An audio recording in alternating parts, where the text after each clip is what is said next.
Hello friends, welcome to Kavitha சமையலறை. இன்னைக்கு நம்ம பார்க்க போகிற ஸ்பெஷல் ரெசிபி நல்ல ஒரு சுவையான ஓட்ஸ் உப்மா. ஒரு பர்ஃபெக்டான ஹெல்தியான பிரேக்ஃபாஸ்ட் ரெசிபி. டக்குன்னு ஒரு 10 நிமிஷத்தில் செஞ்சிடலாம். நிறைய நார்ச்சத்தும் அயன் சத்தும் நிறைந்த இந்த ஓட்ஸோட நல்ல சத்தான காய்கறிகள் நிறைய சேர்த்து நம்ம பக்குவமாக தாளிக்கும் போது ரொம்ப நல்ல சுவையாகவும் இருக்கும். ஈஸியாகவும் நம்ம செஞ்சிடலாங்க. குழந்தைங்கள்லேருந்து பெரியவங்க வரைக்கும் எல்லாருமே விரும்பி சாப்பிடுவாங்க. பிரேக்ஃபாஸ்ட்டுக்கோ டின்னருக்கோ நம்ம குயிக் அண்ட் ஈஸியாக ஹெல்த்தியாக ஒரு கம்ஃபர்டபுளான ஒரு மீல் செய்யணும்னு யோசிக்கும் போது இந்த ஓட்ஸ் உப்மா நல்ல சாய்ஸு. நீங்கள் மிஸ் பண்ணாமல் ட்ரை பண்ணி பாருங்கள். ரொம்ப சிம்பிள் ஈஸி ரெசிபியும் கூட. வாங்க ரெசிபி எப்படின்னு பார்க்கலாம். இங்கே ஓட்ஸ் உப்மா செய்யறதுக்கு தேவையான பொருட்கள் எல்லாம் எடுத்து வச்சாச்சுங்க. மெயினாக ஓட்ஸு, இங்கே ஒரு ஃபுல் கப்புக்கு ஓட்ஸ் எடுத்துருக்கிறேன். இது கிட்டத்தட்ட ஒரு 200 கிராம் இருக்கும். இதுக்கு தேவையான மற்ற பொருட்கள் எல்லாம் எடுத்து வச்சாச்சு. அது என்னென்னு பார்க்கலாங்க. ஒரு கப்பு ஓட்ஸு, 50 கிராம் அளவுக்கு பச்சை பட்டாணி. நான் இங்கே ஃப்ரெஷ் பீஸ் எடுத்துருக்கிறேன். கூடவே 50 கிராம் பொடியாக நறுக்கின கேரட், 50 கிராம் பொடியாக நறுக்கின பீன்ஸு. அடுத்தது ஒரு அரை பெரிய வெங்காயம் சின்ன சின்ன பீசஸாக கட் பண்ணி வச்சுருக்கிறேன். கருவேப்பிலை ஒரு 2 கொத்து, பொடியாக நறுக்குன்னு இஞ்சி ஒரு இஞ்சி பீஸை நல்லா பொடியாக நறுக்கி வச்சுருக்கிறேன். இது மிஸ் பண்ணாமல் சேர்த்துக்கங்க, டேஸ்ட் ரொம்ப நல்லாயிருக்கும். நல்லா ஒரு 3-4 பச்சை மிளகாவை கட் பண்ணி வச்சாச்சு. கூடவே துருவின தேங்காய் ஒரு 2 டேபிள் ஸ்பூன். அது அந்த க்ரன்ச்சி டேஸ்ட்டு ரொம்ப நல்லாயிருக்கும் உப்புமாக்கும். அதுவும் நீங்கள் ட்ரை பண்ணி பாருங்கள். அடுத்தது 1 டீஸ்பூன் கடலைப்பருப்பு, ஒரு 10 முந்திரி பருப்பு, கடுகுளுந்தம்பருப்பு 1 டீஸ்பூன். கூடவே நல்ல ஒரு கைப்பிடி பொடியான இருக்குன்னு கொத்தமல்லி இலை. இது கூட தாளிக்கிறதுக்கு எண்ணெய், அப்புறம் கொஞ்சமாக எலுமிச்சம்பழ சாறு சேர்ப்போம். அது தாளிச்சிட்டே பார்த்துடலாங்க. இப்போ இங்கே ஸ்டவ்வில் ஒரு பேன் வச்சாச்சு. ஃபஸ்ட்டு ஸ்டெப்பாக நம்ம எடுத்து வச்சுருக்கிற ஓட்ஸை ட்ரை ரோஸ்ட் பண்ணி எடுத்துக்கலாம்.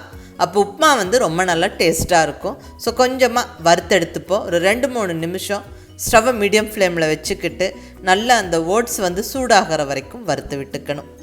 இப்படி வறுத்துட்டு செய்யும்போது நம்மளுக்கு வாசனையும் டேஸ்ட்டும் ரொம்ப நல்லாயிருக்கும். ஓட்ஸ் வறுத்தாச்சு, நல்லா சூடாயிடுச்சுங்க. இப்படி தொட்டு பார்த்தா கைக்கு சூடு தெரியணும். அவ்வளோதான். இப்போ ஸ்டவ் ஆஃப் பண்ணி விட்டுறலாம். இப்போ ஸ்டவ்வில் இன்னொரு பேன் வச்சாச்சுங்க. இதில் 2 டேபிள் ஸ்பூன் அளவுக்கு ஆயில் சேர்த்துக்கிறேன். இந்த எண்ணெய் கொஞ்சம் சூடானதுக்கப்புறம் நம்ம எடுத்து வச்சுருக்கிற பொருட்களெல்லாம் ஒவ்வொன்றா சேர்த்துடலாம். ஃபஸ்ட்டு கடுகு உளுந்தம்பருப்பு நல்லா பொரிஞ்சதுக்கப்புறம் கடலைப்பருப்பு, 1 டீஸ்பூன் கடலைப்பருப்பு. கூடவே நல்ல 1 டீஸ்பூன் அளவுக்கு பொடியாக நறுக்குன்னு இஞ்சி. இது மிஸ் பண்ணாமல் சேர்த்துக்கங்க, டேஸ்ட்டும் வாசனையும் ரொம்ப நல்லாயிருக்கும். கூடவே 2 கொத்து ஃப்ரெஷ்ஷான கருவேப்பிலை, பச்சை மிளகாய் தேவையான அளவு உங்களுடைய காரத்துக்கு தகுந்த மாதிரி ஆட் பண்ணிக்கோங்க. நான் இங்கே ஒரு 3 பச்சை மிளகாய் கட் பண்ணி போட்டிருக்கிறேன். இது போக ஒரு 10-12 முந்திரி பருப்பு. இந்த முந்திரி பருப்பு நல்ல செவந்து வர வரைக்கும் வறுத்து விட்டுறலாங்க.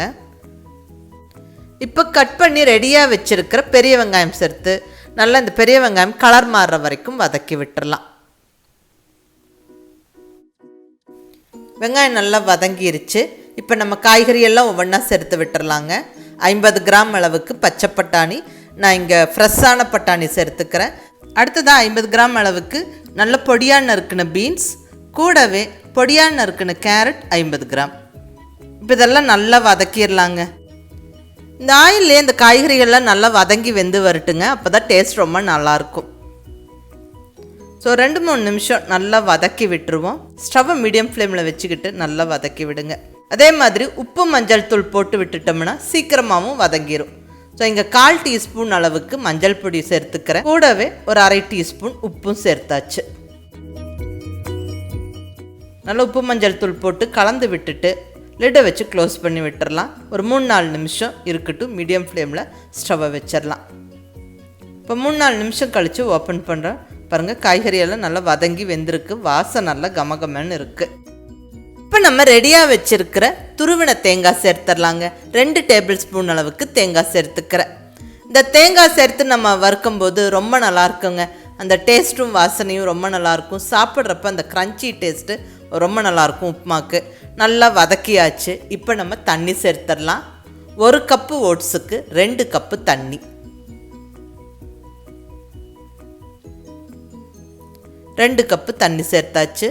நல்லா கலந்து விட்டுட்டு இப்போ தேவையான அளவு உப்பு சேர்த்துடலாங்க. ஏற்கனவே காய்கறிகள் வதக்கும் போது உப்பு சேர்த்துருக்குறோம். அதை ஞாபகம் வச்சுட்டு டேஸ்ட்டு பார்த்துட்டு உப்பு சேர்த்துக்கோங்க. தேவையான அளவு உப்பு சேர்த்து நல்லா கலந்து விட்டுட்டு அகைன் லிட்டை வச்சு க்ளோஸ் பண்ணிடலாம். நல்லா கொதித்து வரட்டும் தண்ணி. அந்த காய்கறிகளும் இன்னும் கொஞ்சம் வெந்துடும். பாருங்கள், தண்ணி நல்லா கொதிச்சிருச்சு. இப்போ இந்த ஸ்டேஜில் நம்ம வறுத்து ரெடியாக வச்சுருக்கிற ஓட்ஸை சேர்த்துருவோம். ஓட்ஸ் சேர்த்தாச்சு, நல்லா கலந்து விட்டுருவோம். அந்த தண்ணியெல்லாம் நல்லா அப்சார்ப் பண்ணி நல்லா வெந்து வர வரைக்கும் இதை மறுபடியும் லிட்டை வச்சு க்ளோஸ் பண்ணி விட்டுறலாங்க. இப்போ நல்ல ஒரு 3-4 நிமிஷம் கழித்து ஓப்பன் பண்ணுறேன்.